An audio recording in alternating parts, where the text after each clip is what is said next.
you absolute wonderful people. Yes, it's back again with another episode of the Sunderland Career Mode on my channel. Thanks for tuning in as we kick off season number 2 with the Black Cat. And last season was something spectacular. Now, was it, folks? Winning the FA Cup in just our first season. It's absolutely brilliant. But since I've gotten used to the game, yes, I have upped it to Ultimate. So things should be a lot more difficult. Because we do have a lot more games because we have European football awaits for the Black Cats. So a lot is on the line in today's episode as we take a look at the squad. Players outperformed, absolutely. They absolutely performed wonderful. And with a little bit more tweaks, a little bit more signings, who would have known? This squad could go bigger and higher places in just our second season. And we do have a transfer window and 50 million was given to us from the board. So I think we can go straight into some signings, don't you think? One person I've been eager to sign for the Black Cats.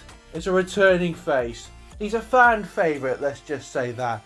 And since Man United didn't get European football, why not sign him?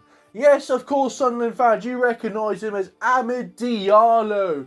Joins the Black Cats for over £28 million. An absolute steal. But also trying to improve the defence. We had to get a new left back. The other one wanted to leave.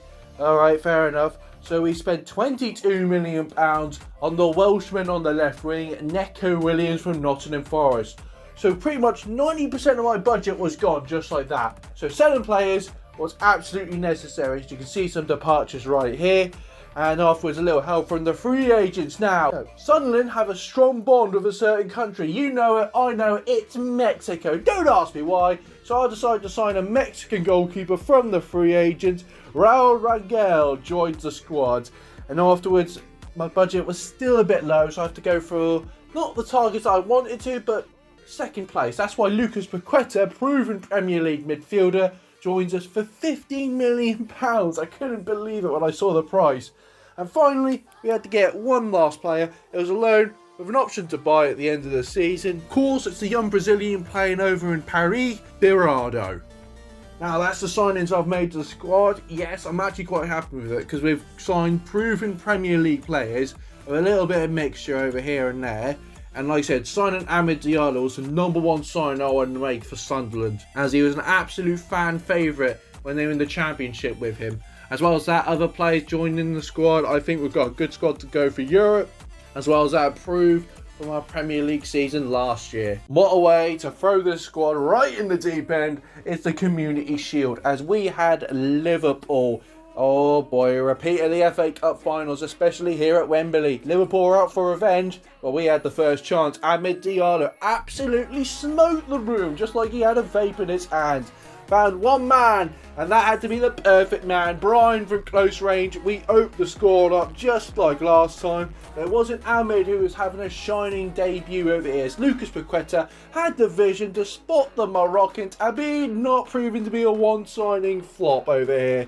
But that was enough to wake up Liverpool. As a cross came in, Patterson failed to run out and catch the ball as Gatpo headed it in. They pulled one back. We needed to get another goal soon as possible. Free kick, we laid it across to Lucas Paqueta, who just rattled the post. Afterwards, we crossed it into Brian from close range. He hits the post as well. We've got a magnet to that post, I'll tell you. But corner, we had to invite it into the danger zone. Isadore off the bench, super sub, comes to the rescue as we beat Liverpool 3-1, winning another trophy and get one up over Liverpool. And we're back at the Tottenham Hotspur Stadium in our first opening game in the Premier League. As we kick off, Lucas Paqueta spotted Tabby. Well, the rest was pretty much history, but if we keep this up, this is going well. And later for more, a bullet header from Brian, but caught by the Italian. With Diallo with the run, he had options to pass to anybody. Of course he had to pass to the big man. Come on, how could you miss him? As he makes it 2-0 on the night. Tottenham Hotspur couldn't believe it. And Amad over here finishes off a beautiful cross to the big man. It's 3-0. A fantastic start to the Premier League. But all of a sudden, after that performance, I get a nudge from my assistant coach. He said, have you heard about Diallo? I thought, yeah, he's absolutely smoking it out there. No, that's not it. He's homesick. What? After a month of signing him, he's homesick. So during the international break, I sent him home so he can get some time with his family. But coming back, we welcomed newly promoted Leicester City, as they were trying to prove that they're not going to be the whipping boys, making my head a little bit nervous, turning my defence to headless chickens. But lo and behold, we see Diallo making a run in the box. Who does he see? Well, straight off the flight from the Ivory Coast is Diallo to convert it in for 1-0. Oh, you made yourself at home at Sunderland. But let's move on to European football. Yes, Europa League. It's Thursday night and it's feeling right. It's Club Brugge at the Stadium of Light as the Belgium juggernauts kind of took us a little bit for a laugh, let's just say, as two golden chances and they blasted it over. Who do you think we are? Russell Martin's Rangers or something? Well, Lucas said goodbye to the Greeksman's knees over here. We started on a counter-attack as the Moroccan spotted Lucas just like that. And oh, look at that, a flying Dutchman named Brian over here who buries it just like Davy Jones's locker. Second half, Club Brugge can only watch this magic. It's a 1-2 over here as their former player comes to haunt him as the Moroccan Abid to convert to second and to wrap up Sunderland's first win in Europe in over 60 years. It's only Brian. 3-0 win, 3 points on the board. Pack your bags, Sunderland supporters. We're off to Greece to celebrate. Now, we're not actually celebrating. We're facing Olympiacos here next in the Europa League. As the Greek side got through with a power shot, Patterson only parried it away. And that was a little warning shot from a water pistol compared to our grenade launcher, Dinara, who takes the shot and will make it count, folks, as we open the scoreline here in Greece. And not just a goal scorer, as he delivered a beautiful ball into the Greek sky. Someone make a wish, not you Olympiacos fans. The Black Hats are going to double our lead thanks to Brian. See Lucas testing the waters over here with a beautiful shot. But with the parry, it belonged to Brian to get all the headlines. Of course he's going to get the headlines, because he's going to be leaving Greece here with the match ball. 4-0 on the day, a hat-trick for the big Dutchman. And he's not just a goal machine, he's also a team player, as he shrugs off the Greek defenders, lays it across to Diallo, who swatted him just like a daddy long legs. It's a 5-0 performance. We are kicking ass in Europe, folks. Now on to something I really want to swat, a bloody seagull. Brighton Hove Albion, welcome to the Stadium of Light. And earlier on we had a little bit of a grudge or something. Diallo over here, did you get your chip stolen by seagulls, mate? I can relate. Forcing a save from the goalkeeper. Heck, even Brian tried to get a shot from close range, but his fellow countryman denied him. Sooner or later, we're going to break him. And a pass into Diallo was the first time we needed to break him as he opened the scoreline up thanks to the Ivorian winger. But 10 minutes later, Lucas Paqueta found one person as Ahmed controls the ball and slotted in a second one. Mate, Brighton Hove Albion fans, all I can say is settle down. But turns out we were the ones settling down into the second half a little bit too much. Jorginho Rutter got through my defensive ease and the shot past Patterson pulls one back and giving him a little bit of hope. Alright, fair enough. Now it's time to have a little bit of taste of our Dutchman. He's bigger, he's stronger, and rumours said he's a bit of a bully. Of course it had to be Brian, who finally beats his fellow countryman. And the 90th minute, the nickname proven to be true. The bully Brian once again, 4-1 win, Premier League victorious. But tougher opponents await at the Stadium of Light. Ah yes, Sky Blue Chelsea. Welcome to the Stadium of Light. And it just seemed like a normal day, in fact. Diarra picks out Brian just a little bit off the top, why don't you? But Diarra would like a 2 on the side, you know what I mean? As he headed it across to Brian, who gets a second goal within 3 minutes. But here comes Chelsea. Flag stays down. Cole Palmer, of course, scores. My defence kind of fell asleep on that one. And what's he doing?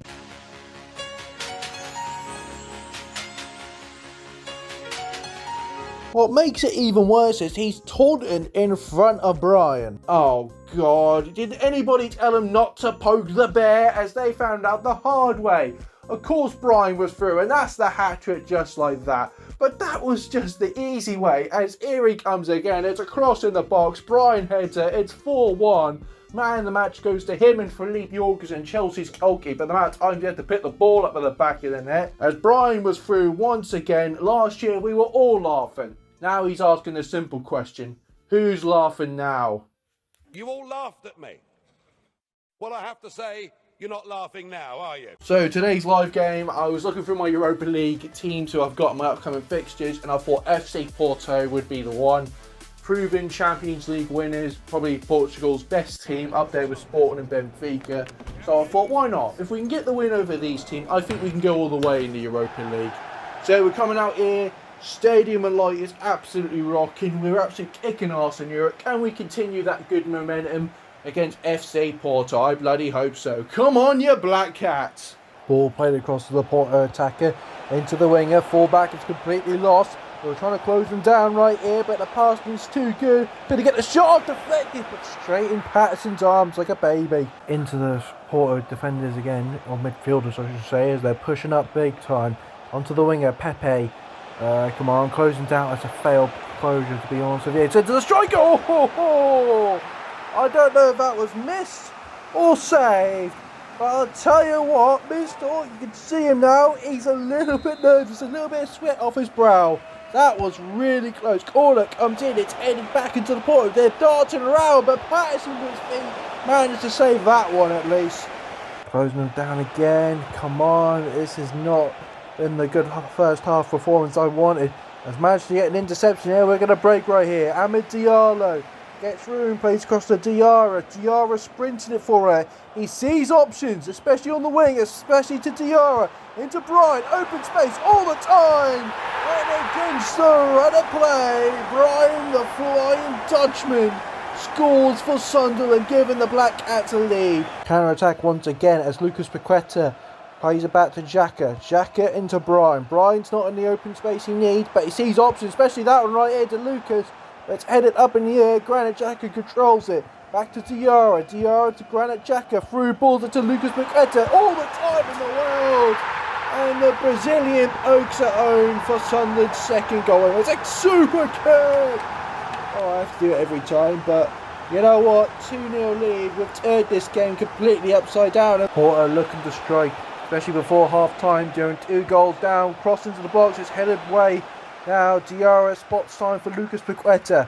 Lucas stops, thinks about it. Tabid on the run right here. Sees Brian in open space. Gets past him. Is he going to get a break before? Oh, the answer is absolutely.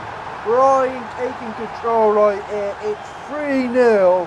Porto absolutely shot. Sunderland are running away with it. Porto trying to get something in this second half. A better response, but easy taken away from Neco Williams. Diarra into Granit Xhaka. Xhaka has time. Will he find the pass? Yes, Lucas will get into Diarra. It's this beautiful movement from the Black Cats. And Ryan's all by himself and secures the match ball. What do you know? As soon as Porto think they're dangerous, all you just have to do is steal the ball, run up the other end, give the ball to Brian, and the rest is history. What are Porto going to do here? Will they risk it and go for a goal? Or will they sit back and not let this get a lot worse than it already is? There's Pepe on the wing right here, cross it in, headed straight in the path of Patterson. Patterson has his options right here, plays it across. Now, can we get a counter-attack rolling? There's looking right here, Tabid on the wing. I've said 1,000 times, into Brian. Brian into Granit Xhaka. Granit over the Tabid. Beautiful football. And tucks it home from Amad Diallo. Fantastic football from the Black Cats. And Amad Diallo will run away with that one. I think Porto's next method is net goal wins, which is sadly not the case. It's 5 goals to 0. We're running away with this one. Given room to shoot, but Patterson parries it away. And full time goes, especially against a former Champions League winner. We absolutely kicked ass, and I love that performance. Such a good one from the Black Cat. And you know what? Hopefully we can continue that in our European conquest. Okay, folks, let's have a look. 5th place in the Premier League. I'll freaking take it right here. We deserve at least a European competition the way we're playing. Good football all around. And in the Europa League, of course, we're top of the table. We've pretty much won nearly all our games, playing this absolute beautiful football, which no team could compete. The squad right here is absolutely doing wonders. I can't see... Last year, I had a few negatives. Now I can't think of one, to be honest with you. Everyone's outperforming. Amad's finally settled home now. I think he's finally made himself home here at the Stadium of Light. And like I said, everything's all going well. But will that continue next episode? If you do enjoy this video, give it a thumbs up, subscribe to the channel for more, and as always, I'll see you beautiful people later.